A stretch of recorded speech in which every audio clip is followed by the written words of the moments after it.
All right, welcome in everybody. It's episode number 6 of the Monty and Murdy College Football Show. We thank y'all for joining in with us. Monty, how you doing, man? What's going on? Man, episode 6 already, huh? That is pretty crazy. Good. We're doing good. Excited. Hell of a freaking weekend. Just a couple games this past weekend, but man, it just shows you how awesome college football is.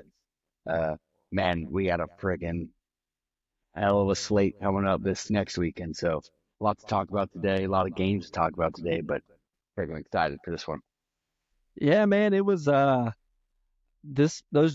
only had 4 games this past weekend, but it was something that was every single one of them seemed like a nail biter except I don't know if any of the I wasn't crazy enough to stay up and watch the Hawaii game. I'm gonna be honest about it, but Yeah. Hey, some people got to work, so until they start paying us for this one, I'm not staying up for that. yeah, but hey, if you got the dog in you to stay up and watch the late night Hawaii game, hey, shout out to you. College football needs more fans like you. So for this episode, y'all, we're gonna break it down. We'll do a week 0 recap. We'll talk about the games that happened this past weekend. Then we got a week 1 preview where we're gonna break down. We picked 10 games. We don't want to sit there and go through all you know all the games that are being played, but we'll break down 10 that we think that are significant for this weekend to be on the lookout for. We'll give y'all our predictions for them and kind of our thoughts on them, and then we'll go through our dubs and duds of the week, and then we'll always finish up like we always do. Monty's weekly hot take, baby. Um, so Monty, let's go ahead and dive in, man. Which game you want to start with? Yeah, so I mean, the one game that I have extensive stuff or notes to talk about is that Florida State Georgia Tech game. So we can get to that one eventually. If you want to, the other game that I'd be really interested to talk about is the SMU game. What did you think of that game after watching that? Yeah, man. So they my Mustangs they did me wrong this last weekend. I was really high on them coming into the season, and man, so when I was sitting there watching the game, it just seemed like SMU just couldn't get anything going. It almost looked like, hey, this was first. This isn't a week. This isn't after a fall camp. This is week 1 of fall camp. It's almost how it looked like SMU was playing. Either it was the early interception from Preston Stone I think on like maybe his first throw or his second throw. They tried to take a downfield shot, and quarterback for Nevada just made a really good play on the ball. Came up the receivers inside, dove for it, caught it off, picked it off, and then just a whole bunch of sloppy play. I mean, SMU, they had 11 penalties for 125 yards, which is, Yeah. I So mean, it's, mental mistakes. yeah, and it seemed like every time, it's something significant, whether it was, hey, they caught a unsportsmanlike conduct for a player spitting on somebody. I believe that was the SMU game. Maybe I'm drawing a blank there, but I believe that was the SMU game.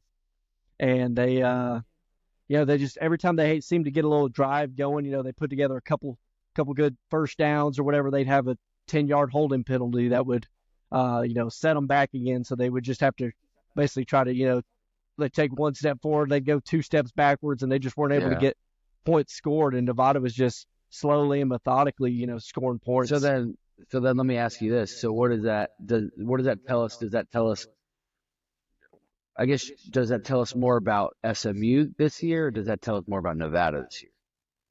After watching that game. Uh, I think the SMU you saw in the fourth quarter is what SMU is capable of being this year.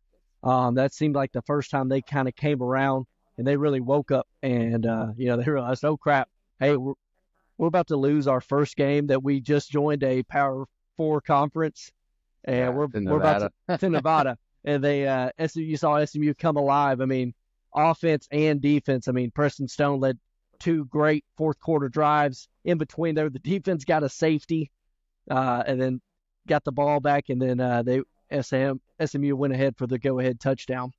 Um, and just a couple of things I learned watching that game is man, RJ Maryland, he may be one of the best tight ends in the country. He's Yeah, tight. I saw you make note of that. Yeah, dude. I mean, he was pivotal for that last. Basically, Stone had two deep throws to him.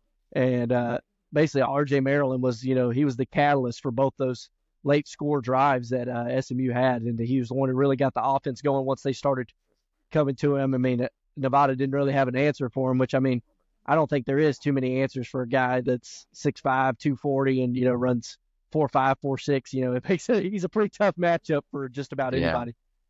That's when I was watching towards the end there, and he made those big plays at the end, and they said, this guy, something about being a tight end. I was like, I thought he was just one of those big, like, East Texas wide receivers. I thought he was a wide receiver. I didn't even know he was a freaking tight end. So to show I guess that speaks for his athleticism and with how big he is. He's definitely an X factor, and it showed there. Another thing I wanted to note, kind of going off the recap, is to the people listening, or that the people that do listen. Me and Murdy were watching the games, and we were getting a little nervous about our picks, if we even knew ball or not. After that Georgia Tech Florida State game early on in the day, it was looking like we were going to go 0-4. We ended up going 3-1, of course, but the tide ended up turning. But man, we were both pretty nervous. So 3-1, both of us though. So far we kind of know ball, or we like to think we do. Yeah, we're 75% going into the real start of week 1 game. This is where it's going to get all jumbled, I'm sure, with the predictions we got coming in. I guess we can roll into that Florida State Georgia Tech game if you want. Otherwise, we can talk a little bit about the other games. I didn't same thing you said. I didn't watch the Hawaii game. I saw the score. They kind of did what I expected them to do towards the end. So not a whole lot to talk about there. I like their entrance into the stadium, of course. I wish more people watched Hawaii football. Obviously, it's harder when they're 3 hours behind Pacific Coast time, so it's hard. But I like those guys, and I'm happy that they won. Yeah, just a couple things I had for the SMU. I mean, like I said, when it ties back to they were killing themselves. I mean, they had the early interception, they had the snap go over the punter on the a follow up drive which you cannot do as a freaking long snapper, especially at the Division I level. Yeah, absolutely not. And it's it's like those are the kind of small mistakes where you get a team like Nevada, you give them those mistakes early. It's like that's how the upsets happen, is that that lesser opponent or that underdog opponent, they get a couple mistakes. Saying there's a chance. Saying there's a chance, and you get the buy-in, and now you're in a dogfight for all 4 quarters because they got a little buy-in early on that you gave to them. So one thing I wanted to note, I just wanted to touch on the Montana State New Mexico game real quick. I just had a couple notes for it. Man, New Mexico, I had said that they would, Montana probably wasn't going to cover that 2-touchdown spread. They did not. Really, New Mexico jumped on them early and jumped on them pretty significantly. It took a 17-point comeback for Montana State to come back. But man, they had, when you look at it, it's just, I just don't know if they were inefficient in the red zone. Because, I mean, they had 362 rushing yards, and it's like they're squeaking out a fourth quarter win. It's like normally if you had 362 rushing yards, you drove right down the field, and you're pretty much unstoppable whenever it came to offensive drives. And it just wasn't the case. And the thing is, too, about that, though, I mean, you got to, like, when you look at when, like, the majority of those yards were, I think what happened was, obviously, you still, and I grazed over this last episode, but I mean, it was still like, yes, we predicted Montana State to win, but I think I made note of this. New Mexico is still the FBS program, right? And Montana State's still the FCS, even though I thought Montana State's roster was overall better.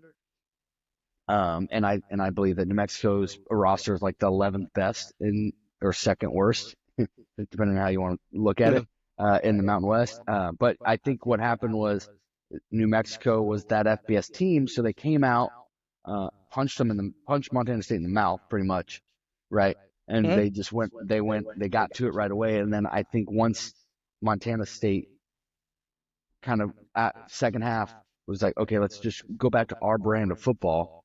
You saw what happened, and I think that I'm not going to say I predicted that to happen. I was a little worried, as I stated, but it showed. I think the talent kind of showed. at the end there, and I think that's why they ended up being able to pull that one out. Being the or I don't want to say underdog because they were favored, but being the FCS underdog. Yeah, I think it took them a little longer to get rolling. But like I said, that's really all I got for that game. Montana State, SMU, both with fourth quarter comebacks. Real exciting, real exciting games to watch. And another one that kicked off the weekend. Let's get into it. The Florida State versus Georgia Tech game. What you got for notes there? Yeah, I mean, so my first note, literally the one I have FSU versus GT, and then the first note under is what a game. Because I mean that's literally what it was. I remember I was at work, right, but I was still watching the game on my phone, and man, I'm sitting there trying not to like have any freaking emotions. Like, holy crap, watching this game. I mean, going back to last episode, I mean, I noted that Georgia Tech defense as expected. I mean, damn good defense. They really shut that Florida State offense down, especially in that first half. And which we can talk about my take on DJU getting 303 touchdowns. It obviously did not happen, but no, that defense did a really good job of containing him, but also containing up until that fourth quarter, really containing the whole offense. Obviously, it being I consider it a low scoring game, 24-21, with that last field goal being at the last second. So yeah, I was really impressed seeing Georgia Tech defense do as well as they did, but it was expected, right? Another one, I'm very surprised by Haynes King. We mentioned last episode how he needed to minimize the turnovers because he was 2023 had 27 or 28 touchdowns. Excuse me. 27 or 28 touchdown passes and 16 interceptions. His question mark was those turnovers. And man, you see on Twitter and Instagram and stuff, people calling for him to be the Heisman favorite now. He definitely held his own in a interesting environment, both being in Ireland and the weather. So I was extremely impressed by Haynes King. That I think he was really ultimately, other than the defense because they were expected. I think he was kind of the X factor, the turning point in that game. I think he was able to be the field general that Georgia Tech needed him to be, and he was that. And I think that ultimately carried them to that win. On the flip side, DJU, I have a couple notes. I have the note, where from here? Where do we go from here, right? I still give him the benefit of the doubt, the wet conditions and stuff. But man, can throw the damn ball downfield, dude. Like he's playing. I mean, he was playing like me in NCAA 25. I'm always afraid to throw downfield because I think I'm gonna throw so many damn picks. And again, I want to reiterate, yes, it was wet conditions. It was a very run heavy game on both sides of the football, but I mean, Haynes King was still able to do it, and DJU at the end. I mean, you saw those that last drive that they had, converting 2 4th and longs with the drive ending in a touchdown. That was all him. That drive was all him, and he showed his talent. And so it's like the reason why I put like, where from here? Where do we go from here with DJU? Like, can he turn his game into what we saw at the end of that game, or are we just going to deal with this? And I think I'm speaking for Florida State fans, are you just going to deal with this for the rest of the season where it's like you're just right there? You're just right there, or he's waiting until the end of the game to get it done, and then at that point it's too late. So a lot of question marks still surrounding DJU. I think Haynes King kind of answered a lot of the questions. Georgia Tech defense did what they were supposed to, and it ended up working out. Big game, big win for them, and Ireton. Yeah. One thing I had to note, man, so for those who didn't watch the game, right? So I was basically coming off the golf course, like right as soon as it was starting. And, man, yes, some of us have to work actually. Yeah. It's tough. It's tough. Hey, so I was watching the first drive, man. Florida State drove right down that script that they had come up with for those initial series of those plays. I mean, they drove right down the field, scored 6. Which I will admit, that was very impressive as well. I mean, I remember I had missed that drive actually, and I remember I texted you after the Georgia Tech drive because that one was also impressive. And I said, I literally texted you, I said something like, "Oh, that was fun to watch." And then you were very impressed with the Florida State first drive. Yeah, they drove right down the field, man, and they went for 2. I was like, oh man, Mike Norvell is not messing around in this game. Like he is, he's here to make us take. It looked like they hit the ground running. And then after that, it seemed like. So tell me this, you pointed out on the last episode, DJU he has struggled with a turnover problem in his past. Do you think that kind of came into part? I mean, I saw a stat that he averaged a -0.1 air yards per throw in that first half, meaning that he was throwing 0.1 yards on average behind the line of scrimmage. Do you think that previous turnover problem that he had struggled with, do you think that played a role in kind of his decision making in this game, not wanting to expose a potential turnover issue early on, or just really being mindful of saying, hey, I got to protect the ball, hey, and then start doing those check down throws? Is that kind of where it came from? I mean, I'm never ever going to speak for any quarterback because I don't know what's going through their mind right now. Could that have been a factor? Maybe, but I know from a football standpoint, from having played at that level, I think that, and I'm not saying this is what happened. This I know for a fact, but I know that from a skill player offensive position and the ball is wet, you're constantly thinking about that. You try to block, you try to tune it out, whatever, but it's like trying to catch the ball and the ball's wet. All your mechanics kind of change, and so I don't know if that had any effect on DJU. That's why I keep giving him the benefit of the doubt on the weather aspect. But yeah, I mean, but it also comes into play is that also if you look at the game plan on both sides, Georgia Tech and Florida State, at the beginning of the game, when the conditions were more wet, you could tell it was raining more at the beginning or in the first half.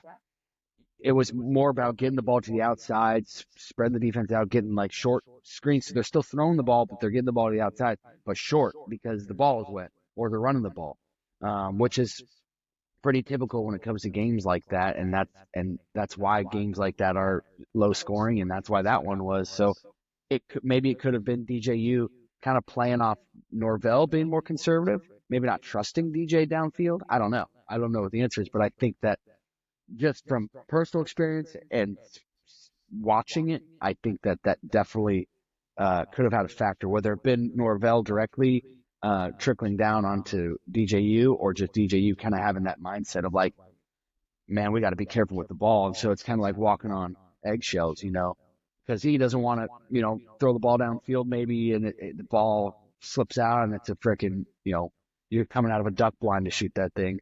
So, yeah, it's hard to say, but I think that definitely he could have been maybe feeling like he was walking on eggshells. Yeah. So one thing when I was watching this game that was honestly it caught me off guard, I didn't really expect it, was pretty much just the line of scrimmage domination that it appeared that Georgia Tech had for the majority of the game. Like it seemed like they were more dominant in the trenches, which is where I really thought Florida State would kind of take control of this game. I felt like if they could hold the trenches, they had a better offensive line. Florida's defensive line has been talked about pretty much all offseason, and Georgia Tech's offensive line, they made it look like they were clearly the better unit on that day, and so that was kind of a part of it that was surprising to me. One thing I did want to note on Florida State side, their field goal kicker was absolute nails. Florida State, you said? Yeah, Florida State. Yes. Oh, yeah. What was it, 59-yard field goal? Was it long that day? Yeah. That's probably, I would wager, that's probably going to be the longest field goal of the season by anybody. I'd imagine. At the Division I FBS level, probably, unless somebody bangs out a 61-yarder, who knows? But yeah, like I said, I just want to give him a shout out. It's a real tough job being a kicker. I don't really think It's like when you make the kicks, you don't hear anything about it. Everybody's just kind of like, well. Yeah. But it's like whenever you miss it or you miss those game winners, it's like everybody wants to crap on the kicker. So just want to give him a little bit of credit because he really kept them in the game. He was the only. And that's what I wanted to say was that, so when it was tied 21-21, Florida State didn't have 21 points because of 3 touchdowns. It was, I forget how they got the touchdown, went for 2, so they had 8, and then it was field goal, and then it was field goal. Yep. And then another touchdown. So, Yep. I mean, he was literally, had they won by a field goal, I probably would have given him the friggin' game ball. So, yeah, no, utmost respect to him. I wish I knew his name. Yeah, so I believe his name's going to be Ryan Fitzgerald. Yep, that's one. Ryan Fitzgerald. Yeah, shout out Ryan Fitzgerald, keeping the boys in that game. Unfortunately, didn't work out for him, but he kept them in that thing too. And Georgia Tech's kicker, he had a pretty rough day, or at least started out. He missed, but he got some redemption there at the end. So, I mean, that was good for him. Yeah, and I saw the stat about him. He had never ever kicked a tying or go ahead field goal in his college career. So, props to that guy. Yeah, I mean, I'm sure we got a little bit more on Florida State Seminoles a little later in this episode. So we'll save that kind of talk for them. It's not over for them. That's the cool thing about the 12-team playoff. One loss isn't going to do you in. Same thing for SMU. One lack of or terrible performance against the Nevada isn't going to do you in. So there's still a lot. One of them's 1-0. So exactly, better off with a win than you are a loss. But hey, Florida State fans, you're not out of it yet. We'll have a little bit more on that later. So let's go ahead. I mean, we got a big preview for week 1. We've got 10 games that we're going to go over for y'all and give y'all our predictions for each, and then we'll go back through our little rundown and just kind of do a quick hit, just kind of remind you on who we picked. And so, Monty, I guess I'll go ahead and start us off. Yeah, I was gonna say, obviously, as we talked prior to the episode, I didn't want to say too much about this one. People don't want to hear me try to pretend like I know anything about OU football, so I'll let you take this one over. Yeah, man. So Friday night, we got OU's first game as a member of the SEC. Granted, it's not against another SEC team, but this is their first game as they were officially a member. The SEC logo is going to be, as it was in the spring game, the SEC logo is going to be on Owen Field. So OU's hosting Temple on Friday night. Man, I'm just going to go flat out. I got OU in this one. I think they'll probably win pretty big. Not very much of a bold prediction out of me there. But there are a couple things that I'm watching out of OU that I want to see. I want to see Jackson Arnold get off to a hot start. I believe they're going to be, they'll probably be real focused on the run game, kind of work him in. But I want to see Jackson Arnold, see if he's got a quicker decision-making process, see if the game has, slowed down for him a little bit, where he's able to go through his reads, go through his process. And then, man, I am excited to see this 2024 Oklahoma defense. So that's one thing I'm going to be looking at, is I want to see how fast this defense is. I want to see how they rally to the ball. I want to see the defensive line improvement, see if they've upgraded size, and see how that overall looks. So that's one thing I'm really excited. And I feel like really having Venables now is kind of established as the defensive-minded head coach there. He's been there for a couple years. It'll be really cool to see this unit under him, I think. Yeah, so, I mean, this is year 3 under Venables. Whenever he was over at Clemson, that was whenever they made the big leap. It's kind of like you could call it like a notion or, a belief is that, hey, year 3 under Brent Venables, that's whenever your defense is going to come to life. So we'll see if that holds true. Like I said, this is year 3. They brought in two new coordinators. So they do have Seth Littrell, which people would probably know is his best for his time at University of North Texas. He led them as a head coach to a 10-win season.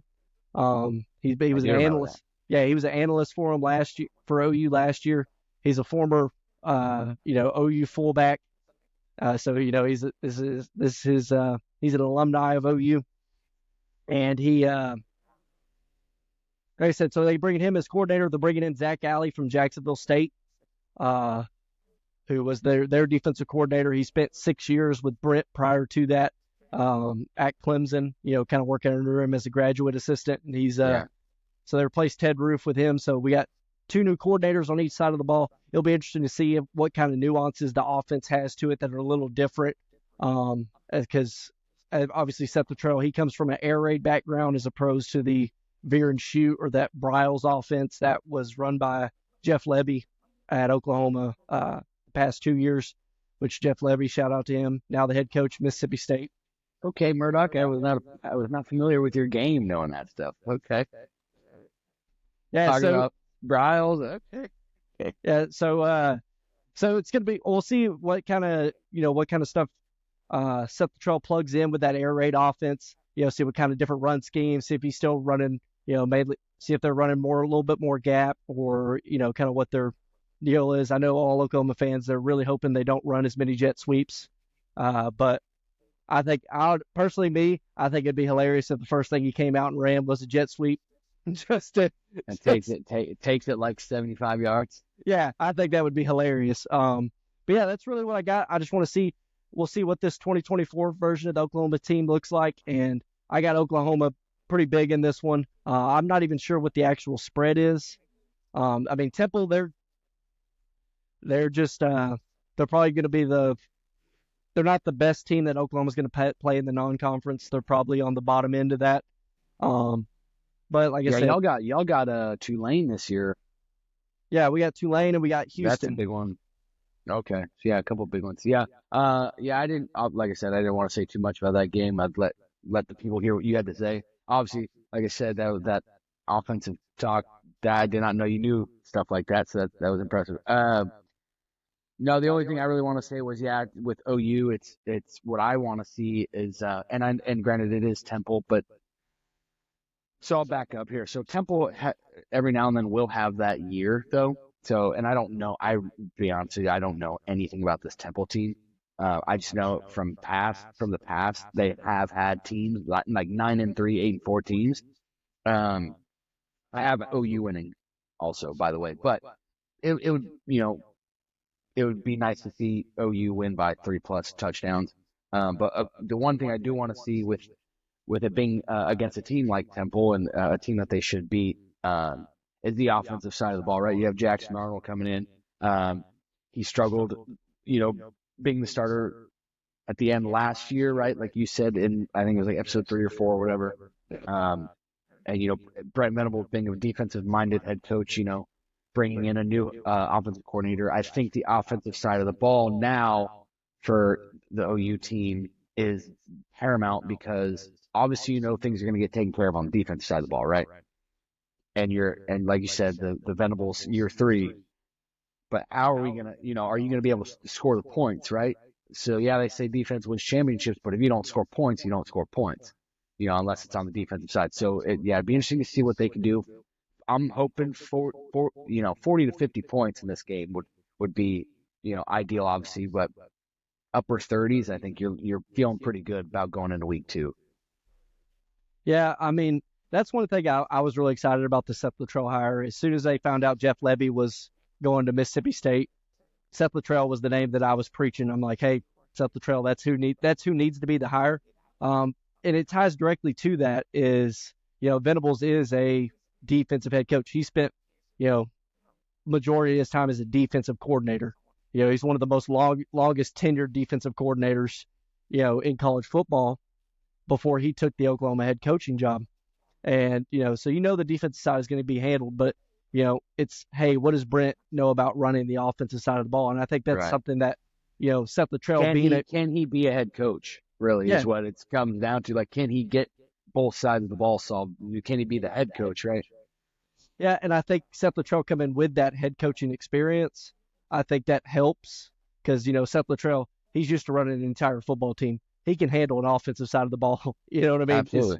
He can handle those operations and that day-to-day stuff. So I think that's going to be really interesting to see how he's able to manage that. But like I said, we don't have to spend too much longer on it. I think we both got Oklahoma winning pretty big over Temple. Yeah, I don't really have a spread for it, but I would imagine so. Yeah.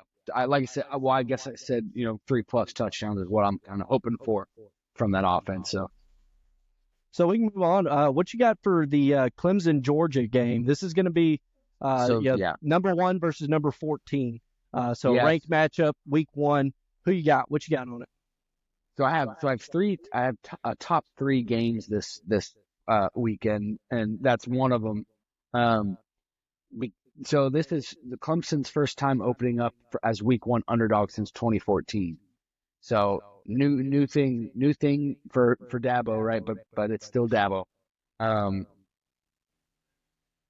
I think this is a huge game for Cade Klubnik. I think this is like his kind of, this year. I mean, and this game is kind of a telltale for him for the rest of the season. But this season is kind of his like end all be all. Like, is he going to be the guy for Clemson or not? And I think that Georgia week 1 is a perfect test to show if you're an elite team, if you're an elite quarterback that can take your team the distance, right? So, Yeah. especially with that Georgia defense. With that being said, I have Georgia winning, but no, I mean, I do think Georgia. I'll go back to my preseason top 25. I always go with Michigan or the reigning national champion as number 1, whether they are the number 1 team. Who I believe the number 1 team in the country is Georgia. I think that Georgia has all the tools and the fixings to be the national championship this next year. Kirby Smart's the next Nick Saban. But if Dabo and company and Cade Klubnik and those guys want to go back to what they used to be, and people stop saying that Clemson was a fluke, Brent Venables was the only reason, right? They need this win, and I mean this game will set the tone for them if they win this game. If I remember correctly, neutral site. Yes, correct. Well, kinda. It's in Atlanta. Well, okay, neutral site. Yeah, so it's not, but yeah. But still, I mean, either way, UGA, they're still gonna have to travel. I know, like my sister, she went to Georgia, so I know the Athens to Atlanta drive. It's not a horrible drive, but it is still a drive. So neutral site, big game atmosphere. I think that Cade Klubnik will be the X factor, or can be the X factor, needs to be for Clemson. But yeah, like I said, I got Georgia winning this one. Another thing I wanted to note, Carson Beck does need to take care of business if he wants to have any Heisman hopes and take this team to a national championship. I think Carson Beck needs to throw for 303. Here's what I'll tell you. I would feel a lot better about Clemson's chances in this one if Georgia hadn't been left out of the playoff last year. I think Clemson is going to get a mad Georgia team coming in here week 1, and like I said, we've seen what Kirby Smart can convince his guys of, them being underdogs and stuff. Yeah. So yeah, like I said, I mean he seems to be able to. Some reason I think they all turn off their phones, or they may manage their social medias where all they can see is just negative Georgia. ain't nobody saying Georgia's an underdog, Kirby. Yeah, ain't nobody saying Georgia's an underdog. The only thing they're allowed to subscribe to is the Alabama fan pages. Alabama, like Bama Reddit or something. Yeah, exactly. However, Clemson, I mean, they're coming in on a winning streak. They started off the year 4-4. That wasn't looking good, but they seem to turn a corner. I think Clemson will probably give them a game early. But I think, like I said, I think Georgia's probably going to be just too much for them. Too much for them at the line of scrimmage. The defense is going to be a little too good, and when I look at it, I have a little more faith in Carson Beck than I do Cade Klubnik. So yeah, like I said, I got Georgia winning this one. I don't know what the spread is on it. I would like to look. I remember like 13.5. Yeah, I was gonna say it wasn't as close as people were thinking. Which, I mean, like, I wouldn't be surprised if a 14-point, I wouldn't be surprised if Georgia happens, covers. Yeah, but yeah, like kind of like you said, I think it would be a later. I think it'd be more like a 35-21 type of deal. Late. Yeah, I think I could see Clemson giving Georgia a 7-7 first quarter, or whatever the case. Like I said, I think Georgia's probably just going to be, they're going to be a little too rounded into form. for Clemson to take on early. Yeah. And I don't want to go down the Dabo Swinney transfer portal deal. But with you relying on a lot of younger players, that's something that may be looked at as a product of that. If you're having to rely on younger players, it takes them a little bit to round into form. Right. Yeah, especially if you're like a freshman or sophomore playing in this game, right? You're going into this game, and it feels like, because of it being in Atlanta, it's a neutral site. I mean, shit, it feels like your first game, as a starter, is the Sugar Bowl against the number one team in the country. So yeah, there's probably gonna be some jitters, I'd imagine. Absolutely. So we're both on the same page here. Both taking OU, both taking Georgia. Next one is one that is a really intriguing matchup to me. Yeah. Which I think we agreed on this one too. So, but people, whoever listens, are probably gonna be pretty surprised by it. But yeah, it's so we got number 8 Penn State traveling to Morgantown to take on West Virginia. Yeah. So that was kind of my main reason for picking West Virginia to win this game is the traveling to Morgantown. First game this season, top 10 team coming in. Morgantown's going to be going crazy. It's a sold out game. How West Virginians like to drink their beers and drink and tailgate and stuff. This game's going to be freaking crazy. But besides Morgantown itself, you got a lot of people high on West Virginia. They quietly went 9-3 last year in the regular season, and they're returning most of their production. And their game 1 top 10 opponent coming in, I'm not saying Penn State cannot win this game. They absolutely can. With this West Virginia team coming back, and between Morgantown itself and the stadium that's going to be rocking, and blanket on his name, of course, the Penn State quarterback, last name Drew Aller. Man, if they can get to him early, the crowd and the defense, I think it's going to be a long game. Yeah, like I said, everybody's really high on this Penn State team. Majority of them is their fan base. But I also have West Virginia in this game. I got them pulling an upset. Granted, like I said, it doesn't spell much for Penn State, but West Virginia played them pretty good last season, and I think that was before West Virginia really started to round into form. And this year they're bringing that team back that finished the season so strong for them last year. And they got Garrett Green, and they're returning a bunch of starters on defense. I've personally been to Morgantown to watch a game.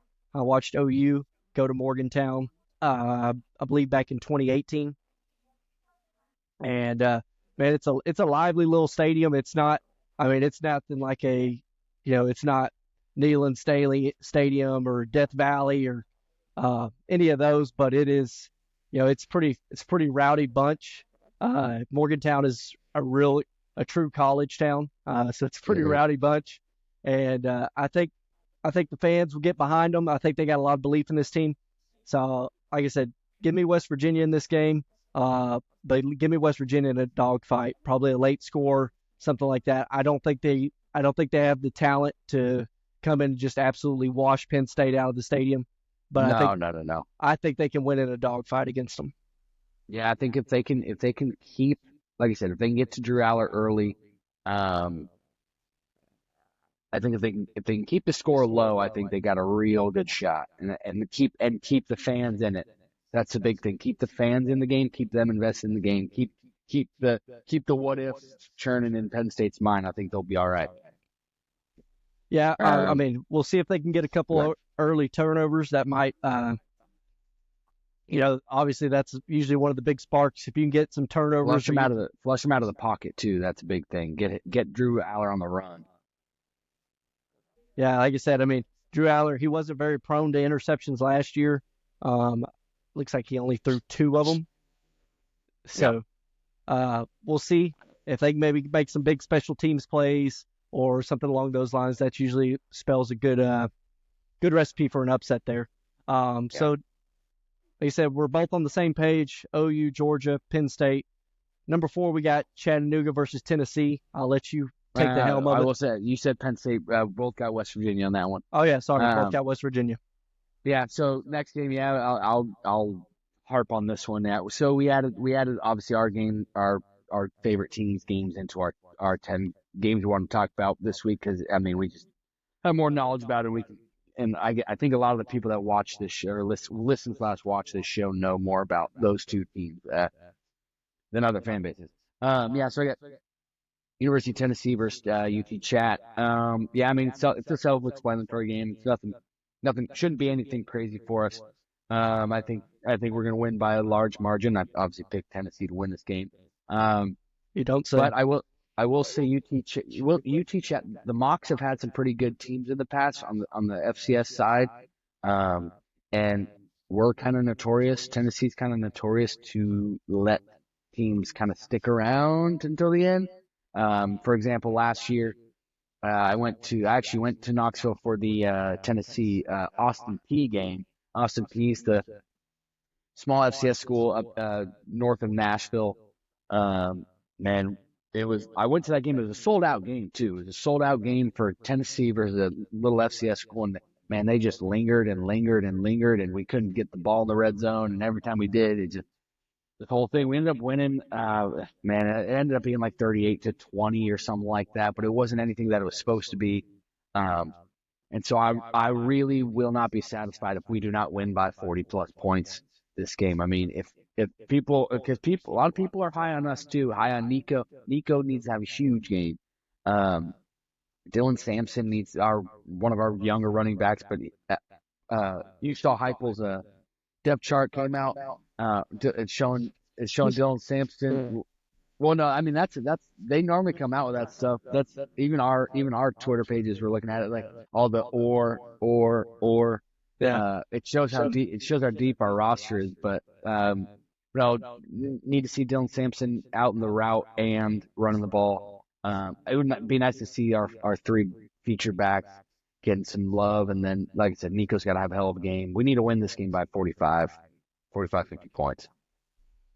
Yeah. Like I said, speaking of the depth chart, I mean, it's the reason I use the quotation marks there is, it's depth chart, because he has some positions they're just all the way down. It's like, I think part of it is you don't want to tee off anybody. I mean, like I said, I think, I always blank on his name. Y'all's defensive end. James Pierce Jr. Yeah. James Pierce Jr. has 3 guys behind him listed as but he's also, he was also the number 1 player in college football rated by ESPN. It's the way that our schemes work. I think is that they freaking it's like it's a revolving door kind of thing. So yes, he's going to be on the field obviously the majority of the time, but they want to keep him fresh throughout the season. So I honestly wouldn't expect to see him a whole lot tomorrow, other than obviously probably the first half. Depending on did I say tomorrow? I meant Saturday. Yeah. But yeah, they're going to want to save him, obviously, and hopefully by halftime we'll have a pretty good hold on the game. No, I mean, I really need to be happy as a Tennessee fan. I really need to see total dominance in this game, like the normal, what you used to see in the early 2000s, FBS schools versus FCS schools, like total just talent. Why? Like, because that's what people want us to be, a playoff team. We want them to be a playoff team. They got to show that they're a playoff team this game. Yeah, I'm with you. I got Tennessee big in this one. I still remember, I think it had to be, it was probably 6-7 years ago. I remember when Chattanooga played Alabama really tight through like a first half, like we're tied up with them going through the first half. I remember the Citadel did that with Alabama too. Yeah. I think that might be what you're talking about. It was the Yeah, Citadel, they were tied with Bama 10-10 at halftime. Yeah, I think that may be the game I'm referring to. I give Chattanooga a little too much attention there. They both got the C's on the helmet. Yeah.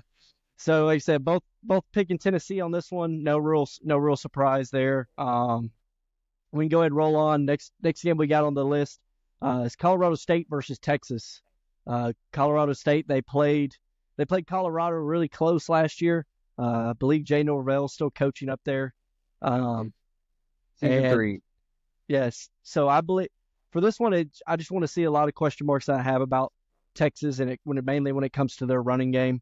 I think their offensive line is going to be good enough. They could probably, they could put just about anybody back there at running back against Colorado State, and they're probably going to get yards. But I want to see kind of how electric those running backs are looking just with the injuries they suffered and then the losses to the NFL that they had last season. And then I want to see how the defensive line looks. It's a couple of key points I want to look at, and just see overall where the defensive line is, replacing those starters, and it kind of across the defense as a whole, how that Texas defense is looking for this year. Granted, I don't think we're going to get too much. I mean, normally when these coaches are playing these smaller schools, they tend to keep the playbooks very vanilla. You're only going to see really basic formations, stuff like that. They're not going to show you a lot of complicated stuff. But it'll just be good to see how those players are performing and, how they look overall. Yeah. This is one of those games when kind of when we were trying to pick on pick the games that we wanted to go over for this episode, and the reason why I picked this one was because it was more about Colorado State than Texas. Because Texas is pretty straightforward what they are, what they want to be. But I want to see. I was interested in talking about this game because Colorado State. I noted, I'd like to see how Colorado State holds up against a team like Texas. If Texas is what they're supposed to be, I would like to see how Colorado State holds up because you see what they do in the spotlight, like when they played Colorado last year, right? The game was sold out. All eyes were on Colorado at that point in the season. And with the chipping, I love the chippiness in Colorado State with both their players and Coach Norvell. So I would like to see how they do, and I would like to see how Coach Norvell does in year 3 with this game and being in that spotlight with Texas. Another thing was who I'd like to see how he fares against the top tier team. Their quarterback, Braden Fowler Nicolosi. So he was the one that they claim was illegally tampered with NIL and stuff. He was being recruited by USC, Georgia, and a couple others. So this guy's. I mean, obviously people think he's a damn good quarterback if they're trying to take him. Big programs like that trying to take him from Colorado State, and he is still playing there. So, man, I want to see what he does against Texas. See how he does, and see if he can carve up that defensive backfield or not. Because man, if that kid has a game. You never know what can happen. I will say I got Texas winning still, but it'd be interesting to see what he does. And then I also Jay Norvell season 3, and then I got hot seat ? So is this a hot seat season for him? Obviously, the Texas game isn't going to be an end all be all game for him, but man, if he can win this game somehow, though, that would definitely help his case. Well, my thing about it is I think he's like 9-19 with Colorado State or something like that. So that's why he needs some help. Yeah, I mean, one of the things or something like that.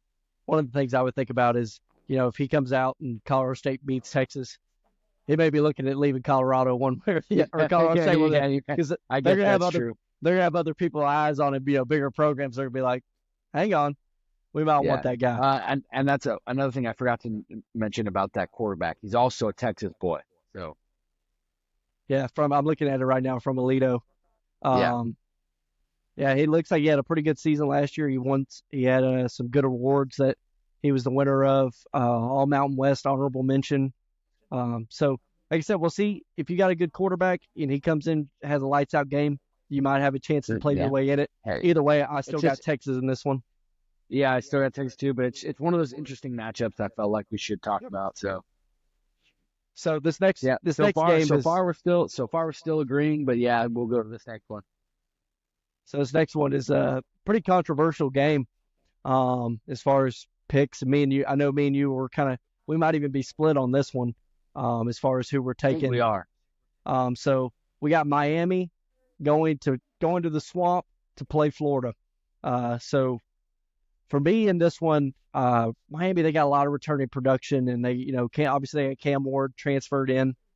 A lot of hype around Miami this year. They're really thinking that this could be the season they put it together. They had some good wins last year. I believe they beat Clemson, a couple other teams that they beat. So Miami has a lot of belief in them this year, and Florida is kind of is kind of the opposite of that, more or less, if you want to look at the belief or the trajectory of the programs. Florida's kind of seemed to be on that downward slope. Billy Napier's seat, probably there might not be a hotter seat in college football than Billy Napier right now.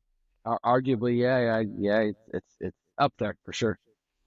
And so, like I said, I got Miami in this one. I think it's granted. I went back and forth on it. I don't have I don't have too much confidence in this. I'm not saying like, oh, hey, Miami's going to go in there and dog walk them, because going to the Swamp is a tough place to play. As Tennessee saw, and like I said, you can speak to that. Sadly, yeah.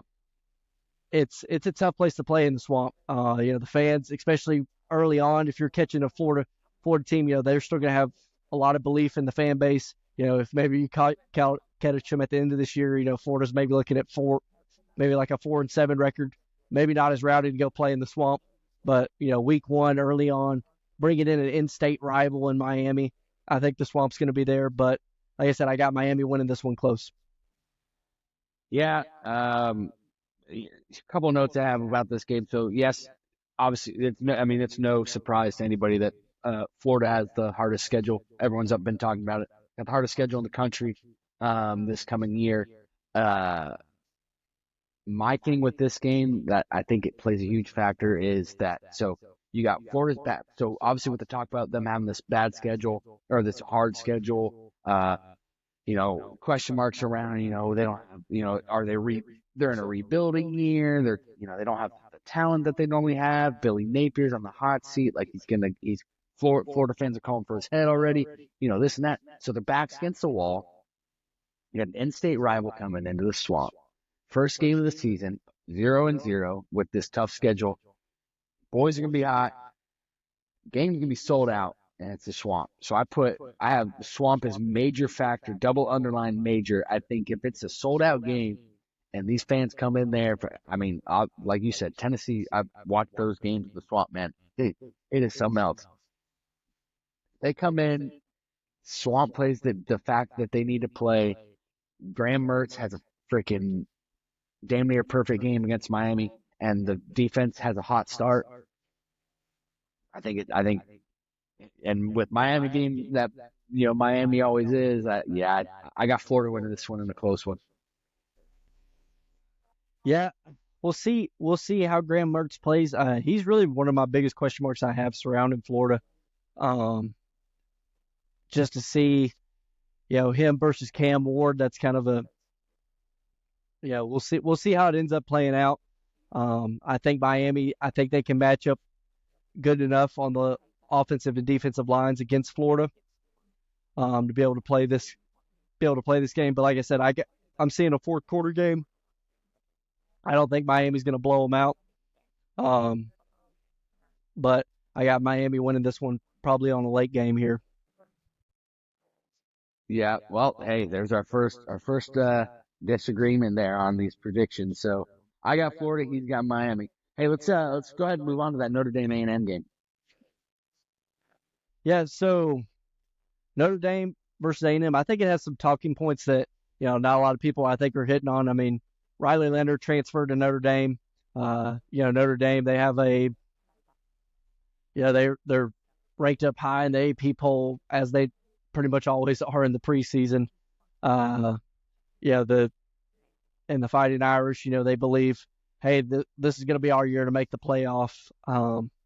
Which, granted, I had them in my playoff prediction.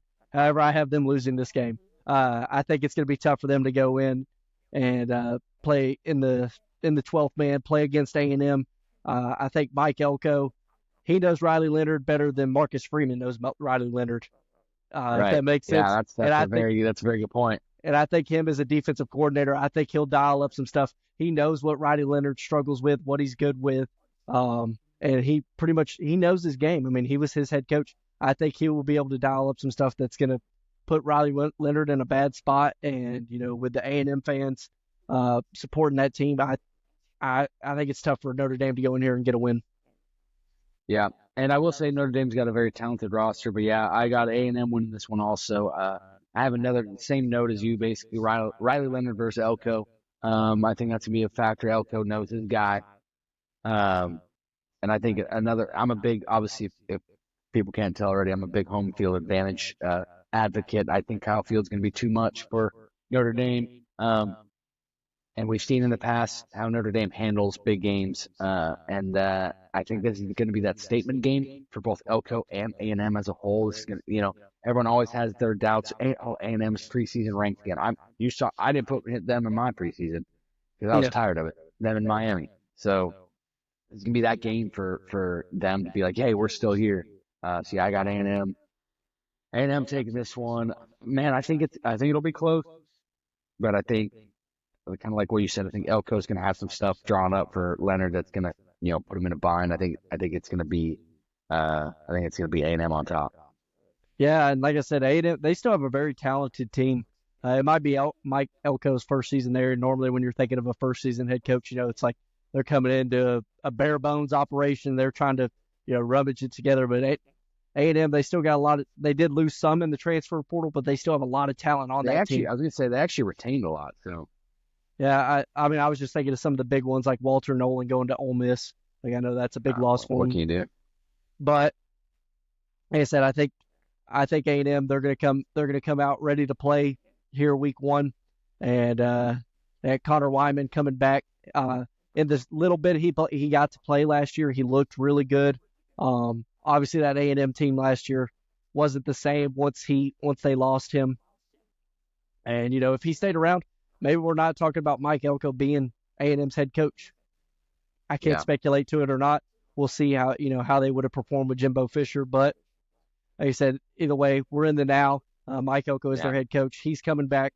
I expect a big game out of him. And like I said, I got A&M winning this one. So we're both the same page there. We'll go ahead. We'll move on to the Sunday night game, I believe it is. It's going to be USC versus LSU, neutral site in Las Vegas. Who do you got in this one? So I got so a couple things I want to see. Okay, long story short, I got LSU winning this one. But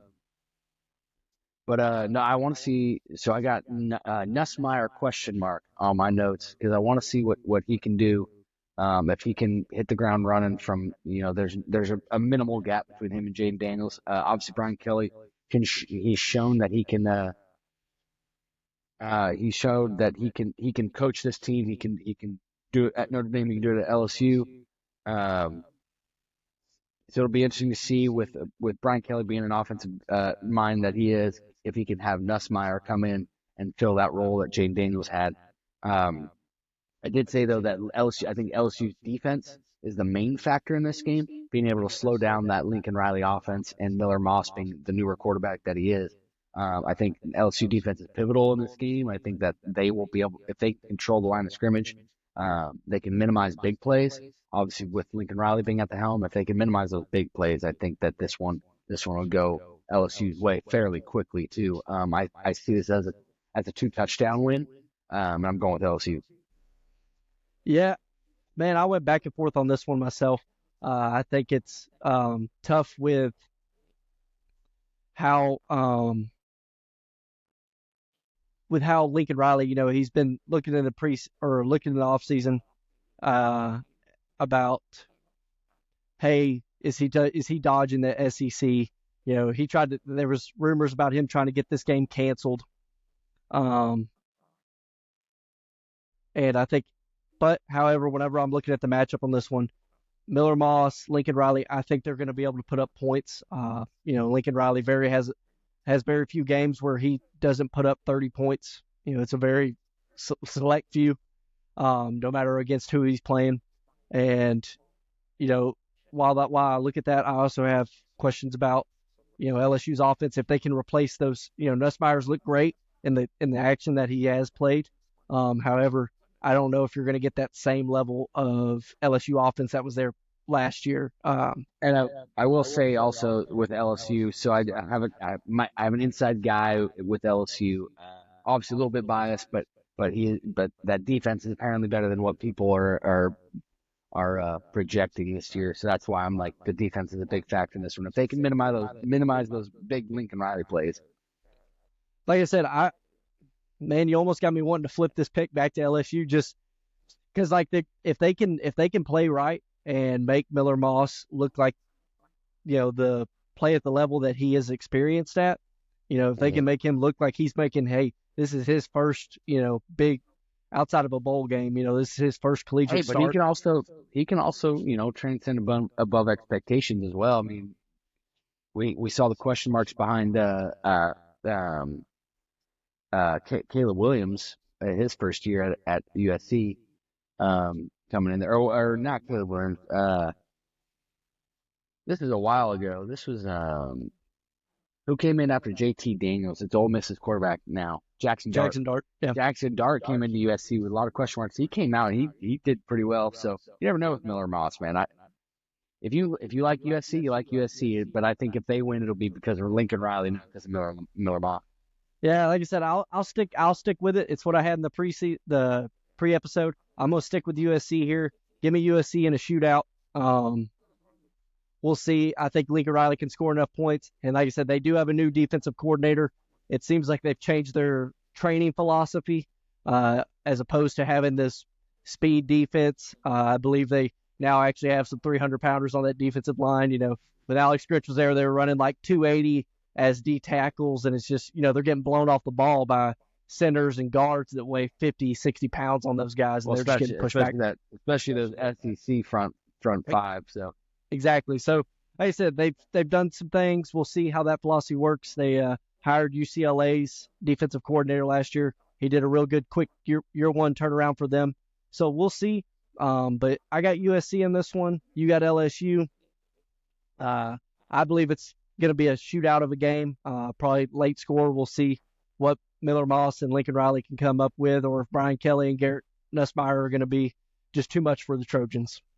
Yep. So, looks like number 10 we got, or number 9, the ninth game, we got Florida State versus Boston College. This is going to be a bounce back game for Florida State.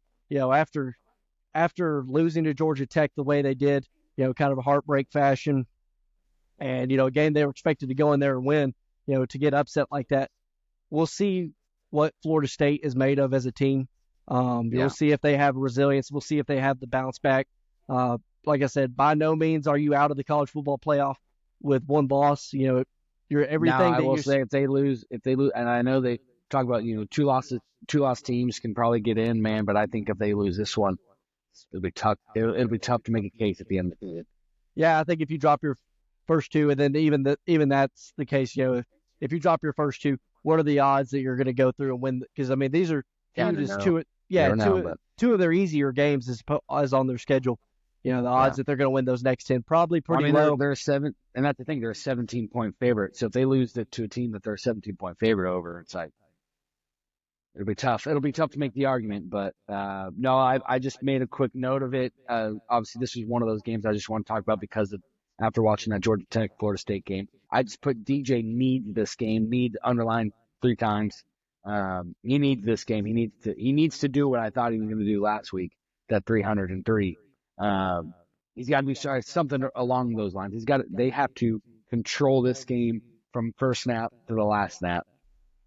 Yeah, I would like to see the offensive line and the defensive line for Florida State. If I was a fan of theirs, I would want to see something confidence inspiring. Be it that they're able to run the ball and that defensive line's not getting run and push back off that line of scrimmage. I think they have the talent to dominate Boston College. But the question is, are they going to be able to do it? Yeah, because they were supposed to last week, right? So yeah, exactly. They were supposed to last week. So I forgot to mention that. Yeah, I do have Florida State winning this one, so hopefully they do it this time. Yeah, I got Florida State as well. So we'll go back through our list. Temple at OU. Both of us are taking OU.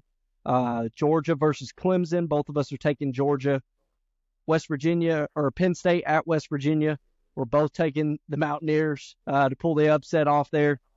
Chattanooga versus Tennessee. Both of us are taking Tennessee.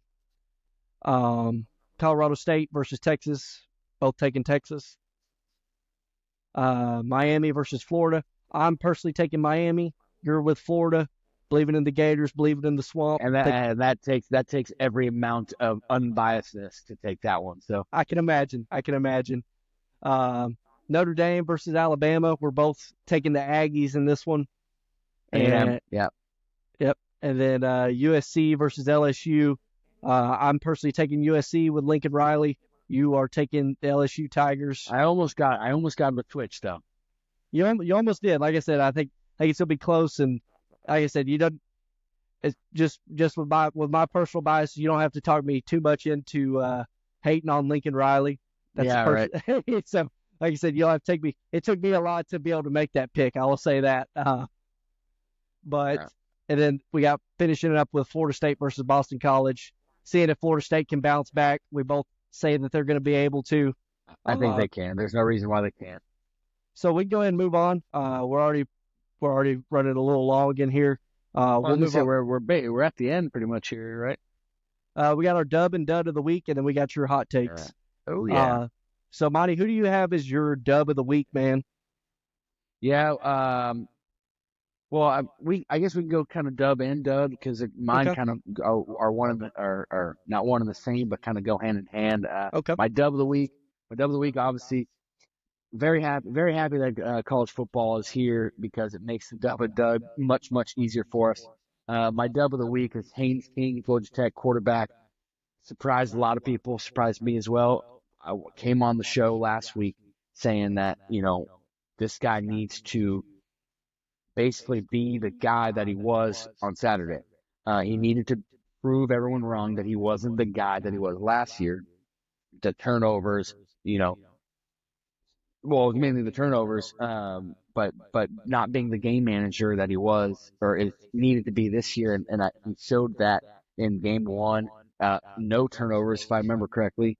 Almost lost that scary fumble there at the end there, but they didn't. Yeah. But other than that, no interceptions or anything. So no, he's definitely my dub of the week. He showed that he can be a big time guy this year and take Georgia Tech maybe the distance. So he's my dub of the week. Flip side, dud, DJU, man. He's got to get his stuff figured out. Dog was trying to come in. DJU's got to get his stuff figured out, but for this week, yeah, he's my dud.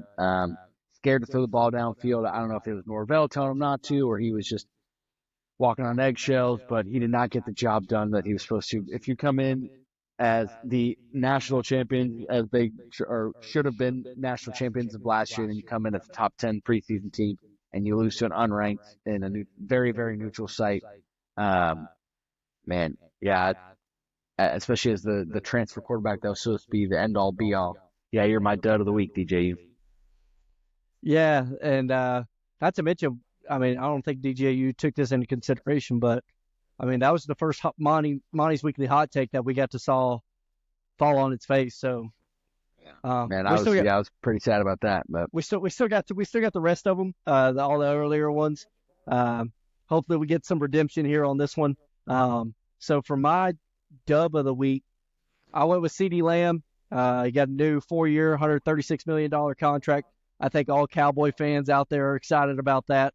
Took him a little longer than probably what you would wanted. You maybe wanted to see him at least get some kind of reps in training camp. However, it's not like they're rewriting the book there. I feel like that's a very Jerry Jones thing to do. Yeah. There's probably some frustration for Cowboys fans with Jerry Jones. I mean, they knew the whole time they were going to pay CeeDee Lamb. Why it has to drag on or why negotiations take that long into the season. I personally, like I said, I've never had a seat at one of those tables, so I can't speak to the conversations. Above our pay grade. Yeah, a little bit above my pay grade there. Above our pay grade. Yeah. So, like I said, I can't speak to that, but I know Cowboys fans, they got to be thrilled to, and I know Dak Prescott has got to be thrilled to have his number one wide receiver locked in for another 4 years with the Cowboys. So, CeeDee Lamb, shout out to you. Congrats on getting paid, man. And for my dud of the week, I had to go with SMU football. Man, Mustangs, they let me down. With a win, wow. With a win, you're giving them the dud. Well, like I said, I mean, people were predicting a close Florida State Georgia Tech game. They were saying, hey, this there's a possible for an upset here. There was some belief in it. Nobody thought Nevada was going to go in there and upset SMU. SMU was favored by over 40 points, and it took a fourth quarter comeback, and for them to even walk out of there with a win. Yeah. Now, granted, they still, nothing's over by any means, but SMU is going to need to show significant improvement. The offensive line, they struggled against Nevada, and that is not by any stretch going to be the best defensive line that SMU is going to be facing this year. So right. if SMU is going to live up to the expectations that I have for them, that I know that they have for themselves, they're going to need to improve quickly. And let's hope that that was a week 0. We're trying to get the sleep out. Yeah, week 0, so slap in the face kind of thing. Yeah, maybe it's a little wake up that they needed. We'll see what they come out with this week. But yeah, I had to go with SMU as my dud of the week. Okay, well there it is. Dud of the week with a 1-0 record. I'll take it. Hey, it's I was always a big fan. Of whenever you're in the 4-team college football playoff, a lot of times it wasn't about if you won, it was about how you won. Yeah, exactly. So Monty, we always finish the show with your weekly hot take. I know it gets a little tough, but it should be starting getting easier with the season here upon us. So who do you got this week? What's your weekly hot take? Yeah, so I mean, as we were kind of going, obviously prior to this episode, I was kind of going through the games we were looking at, and man, I was thinking about all these games, and it's looking at it now, it's probably not, especially after we explained it, and probably a lot of people could agree. So it's not as hot of a take as I might have thought it was initially, because I've kind of convinced myself of it. But my hot take of the week is going to be A&M squeaks it out against Notre Dame in Kyle Field. I think Kyle Field's going to be too strong. I think, like we talked about, Elko is going to have Riley Leonard's number. I think there's just going to be too many factors for Notre Dame to overcome, and they won't be able to overcome those. So I think, A&M squeaks it out over Notre Dame. That's my hot take. Yeah, and man, like I said, I mean, obviously I agreed with you, but it still is a hot take. I mean, you're saying number 20 is taking down number 7. Well, and obviously coming from me, I don't believe that A&M's number 20. I believe that they're unranked. So I guess that's why it's more of a hot take for me. And it's a lot of times it's a hot take if I choose A&M over any ranked team at any point, because I just don't believe that those are. But it's a new king of the realm in Elko rather than Jimbo. So we'll see if it's a new A&M team. But yeah, I got them beating Notre Dame in close ones. All right. Well, man, I think that pretty much wraps up everything for this episode. I hope y'all enjoyed it. Like I said, we're enjoying being able to actually talk and give our predictions, give our breakdowns on these games. We're not having to try to, make up content, give y'all whatever our top 25, whatever that is.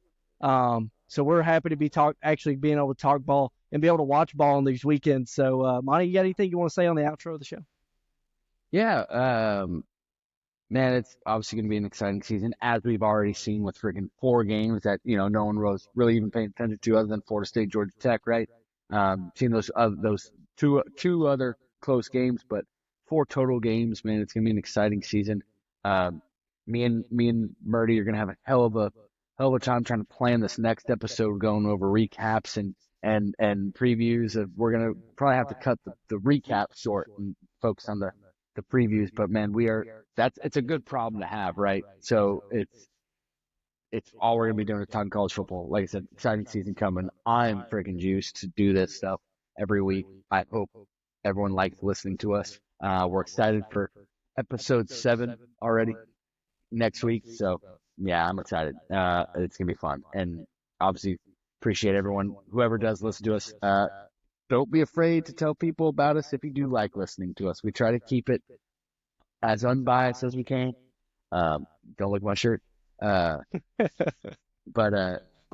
no, I mean, we love talking about it. And like I said, we're going to keep doing it. I say this every week. We're going to keep doing it no matter what. We don't care if we get paid. But any suggestions anybody has to make this more fun for y'all, be awesome. Yeah, man. So as we always do, man, thank y'all for listening. Thank y'all for tuning into the show.